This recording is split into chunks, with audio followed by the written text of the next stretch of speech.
Selanjutnya saya akan menyampaikan tentang pendidikan.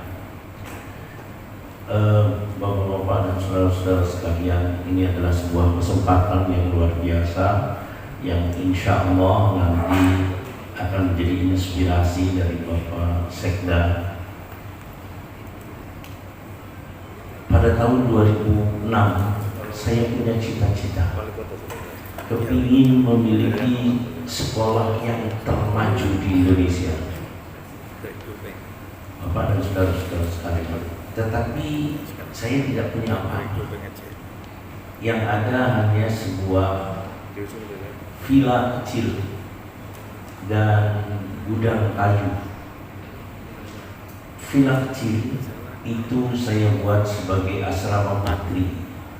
Kemudian gudang kayunya saya jadikan asrama putra. Saya selenggarakan sekolah yang saya inginkan bahwa sekolah ini akan menjadi sekolah termaju di Indonesia.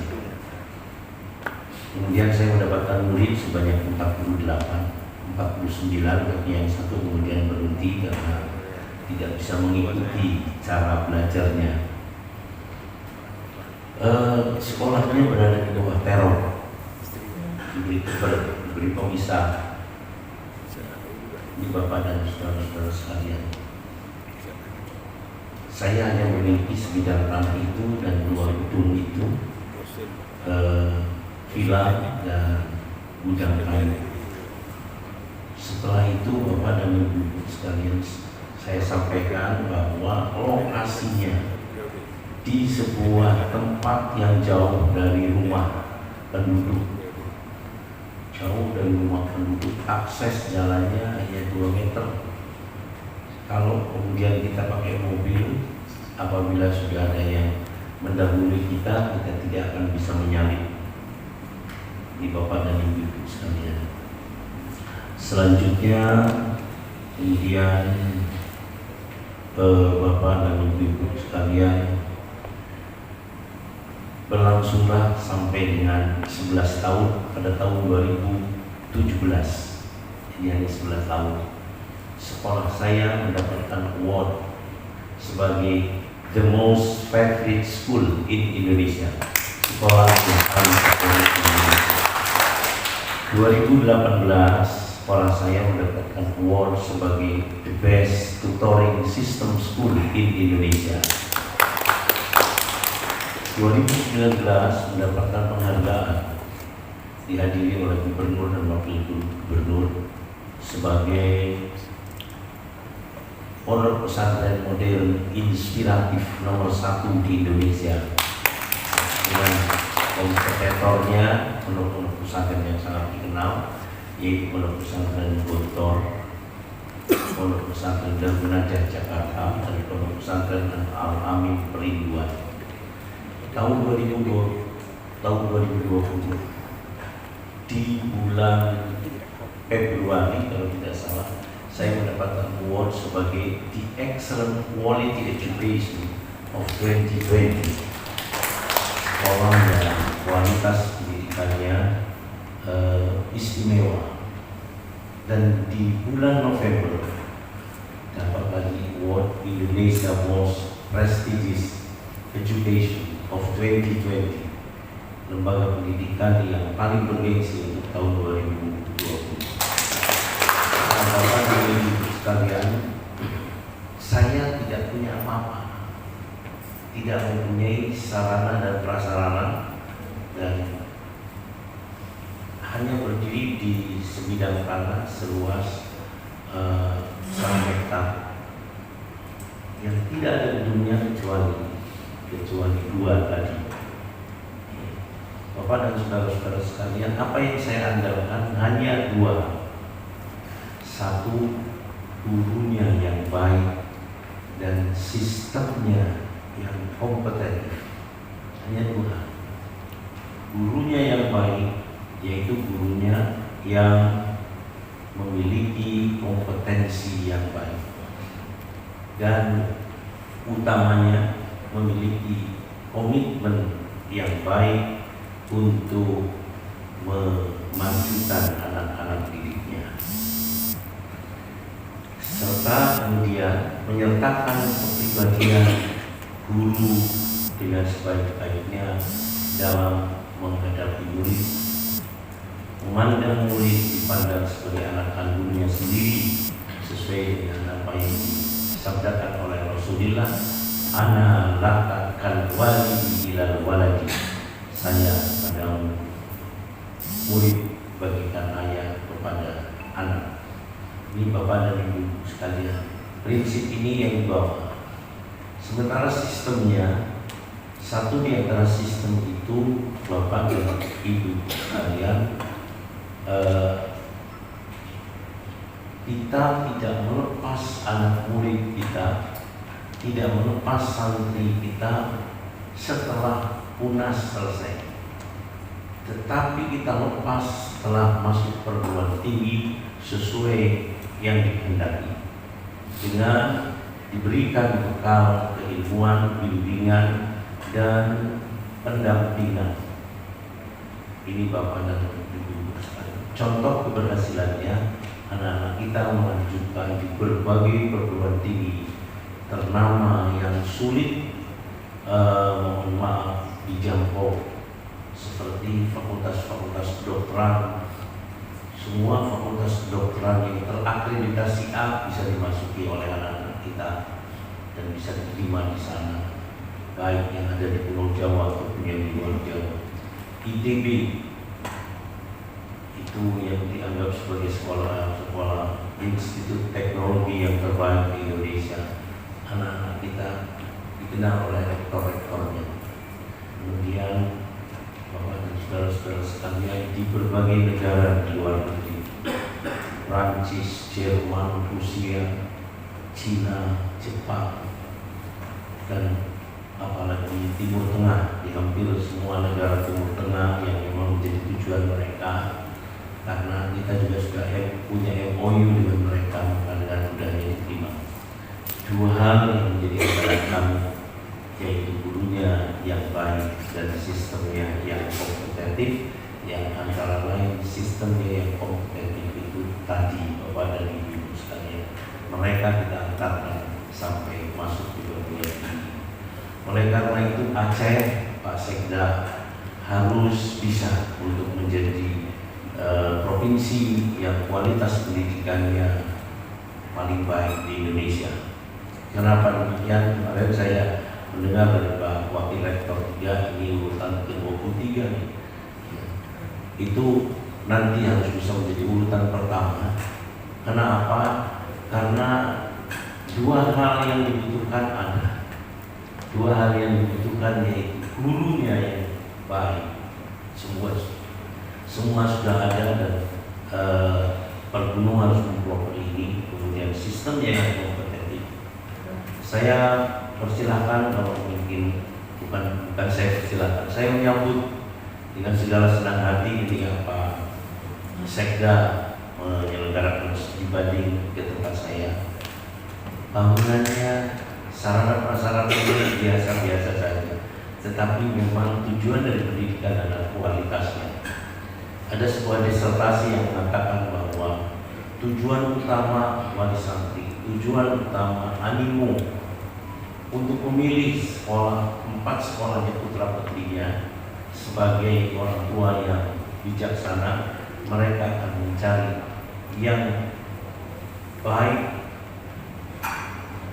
akademisnya, tetapi sekaligus baik akhlaknya, baik moralnya. Pasti itu akan menjadi tujuan utama. Dan mohon diketahui bahwa tujuan keduanya dalam disertasi itu kesimpulannya, yang baik kompetensinya, yang baik akademisnya, dan yang nomor 3 baru yang baik akhlaknya. Ini temuan dalam sebuah disertasi. Tetapi yang nomor 1, baik kedua-duanya akan menjadi tujuan wali santri. Saya kira ketika kemudian Aceh dengan segera mewujudkan yang semacam ini, maka insya Allah nanti akan menjadi tempat tujuan, bukan hanya dari Indonesia tetapi juga dari luar negeri akan belajar di Aceh. Bapak dan Ibu sekalian, ada sistem yang tentu saja di Aceh sangat mudah dilakukan, bukan hanya di pesantren-pesantrennya, tetapi di seluruh sekolah-sekolah umumnya. Karena di sini diberlakukan syariat Islam. Apa itu? Manakala seorang siswa pada saat belajarnya melaksanakan yang 7 hal, maka akan mudah menyerap ilmu. Tetapi sekaligus ilmunya nanti akan menjadi keberdayaan untuk menjadikan dirinya berdaya ke depan. 7 hal itu yaitu manakala siswa itu bisa dikondisikan untuk belajar dengan al-jiddu wal muwabah, berkesungguhan dan ajib dalam berkesungguhan. Kondisikan di mana-mana, pasti nanti Aceh akan menjadi provinsi yang dunia pendidikan yang terdepan. Al-jiddu wal muwabah, berkesungguhan dan ajib dalam berkesungguhan. Nomor 2, biasakan untuk taklilul lidah, makannya tidak sampai kenyang, karena ternyata temuannya bahwa al-bidnatu tudhibul faqnah, kenyang itu menghilangkan kecerdasan. Di samping al-bidnatu turisus saqam, kenyang itu menyebabkan, saya buat kan di Aceh ini kalau orang tahu punya enak dan masakannya enak, kenyang, dan setelah setiap kali habis makan saya sakit. Tadi malam kenyang sekali, Pak Rektor mendampingi saya, ya Allah, setelah itu untung tidak ada tukang pijat. Nomor 3, ajak putra putri kita untuk selalu punya wudu. Mudah wa majhul. Al-wudu nurun wal ilmu nur, fa idza ijtama'a an-nur ma'an nur ikhtalafa. Wudu itu cahaya, ilmu yang disampaikan oleh guru kepada murid bersifat abstrak. Wujudnya berupa cahaya. Ketika cahaya datang, diterima oleh kondisi yang bercahaya, maka akan mudah diserap, akan mudah bersenyawa. Nomor 4, tarkul ma'asi, tidak boleh maksiat. Gampang sekali bahwa ini dilaksanakan di provinsi Aceh ini. Tidak boleh maksiat, karena al-wizru anqadha, dosa itu membebani dirimu. Ketika kita mempelajari sebuah pelajaran, di pundak kanan kiri kita ada beban, maka kita akan susah untuk bisa memahami apa yang diajarkan oleh guru.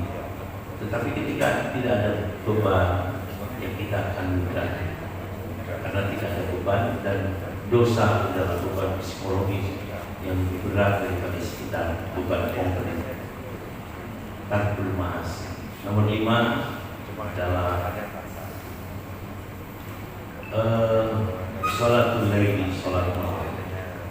Sholatul laili, alhamdulillah saya sempat sholat malam di pada Aceh ini 2 kali, tadi malam dan malam sebelumnya. Nanti malam masih sekali lagi, sambil mendoakan Aceh dan mendoakan Indonesia tentunya. Ini Bapak dan Ibu sekalian. Sholat malam itu salah satu hikmahnya maqradatul lillahi minal jasadi, pencegahan penyakit dari tubuh, pengusiran penyakit dari tubuh, dan di samping itu manhatun anil ismi, bisa mencegah dari perbuatan dosa. Doanya dikabulkan, istighfarnya diterima. Ini anak-anak kita dibiasakan untuk sholat malam. Kemudian qiraatul Qur'ani naqran, dianjurkan untuk membaca Al-Quran dengan dilihat Al-Qurannya. Lain qiraatul Quran bin nadri dengan bil ghaib. Kalau hafalan biasa saja, tidak ada sesuatu yang kemudian membuat kita hanyut dalam berpikir. Tetapi kalau qiraatul Quran naqran, membaca Al-Quran dan dilihat Al-Qurannya, maka di tengah-tengah kita membaca Al-Quran, kita akan sering diajak untuk hanyut dalam berpikir, baik walaupun yang paling minimal misalnya menerapkan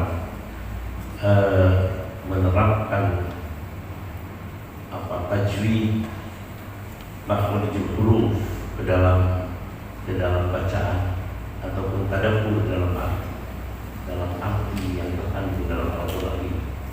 Dan yang terakhir, kalau di Aceh sudah tidak ada lagi masalah, yaitu makannya harus makan yang halal.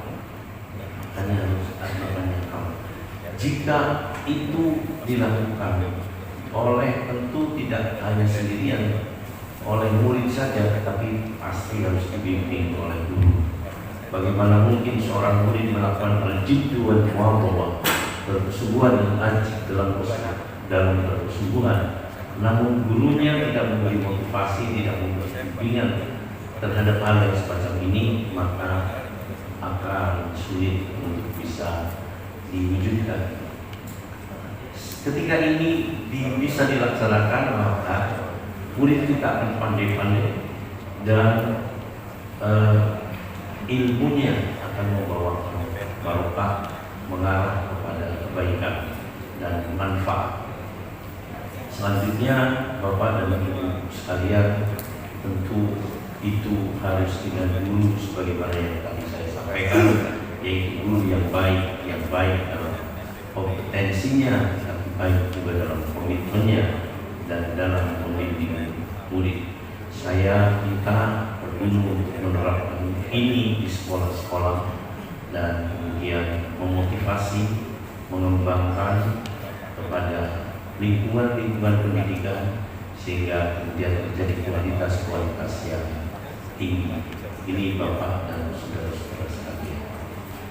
Saya kira mungkin sementara itu dan bisa nanti dikembangkan dalam bentuk tanya jawab. Biasanya saya kalau memberikan saran yang semacam ini sebentar saja, kemudian bisa dikembangkan. Tetapi tadi saya sudah tanya kepada Pak Sekda, kira-kira berapa waktunya Pak Sekda? 1 jam, karena 1 jam berikutnya untuk persiapan sholat Jumat. Sebelum setengah 1 kita sholat Jumat, dan ini jam 11 ini jam 11. Saya kira demikian Bapak dan Ibu sekalian untuk sementara, dan sekiranya nanti ada tanya jawab saya senang sekali dan saya akan bisa menjawab, karena tidak membutuhkan referensi buku untuk menjawabnya, tetapi dari pengalaman yang saya dapatkan. Ini Bapak dan Ibu sekalian, ada yang perlu saya sampaikan kepada Pak Sekda, bahwa tahun depan, tahun ajaran baru, kami memberikan beasiswa ke Provinsi Aceh ini sebanyak 23, karena sesuai dengan jumlah kabupaten kota yang ada di Aceh, untuk program S1, S2, dan S3. Nanti S3-nya berapa, S2-nya berapa, dan S1-nya berapa, itu nanti ini oleh ketua pergurunya, diatur oleh ketua pergurunya. Dan di tempat kami, apapun programnya adalah entrepreneur. Entrepreneur itu dominan di 6 semester. Dominan setiap semesternya ada pelajaran IT, kemudian akuntansi, bahasa Arab dan bahasa Inggris, apapun prodinya, dan Ahlus Sunnah wal Jamaah, sehingga cocok sekali ini untuk dari Aceh. Saya kira demikian, dan saya akhiri yang sementara. Wassalamualaikum.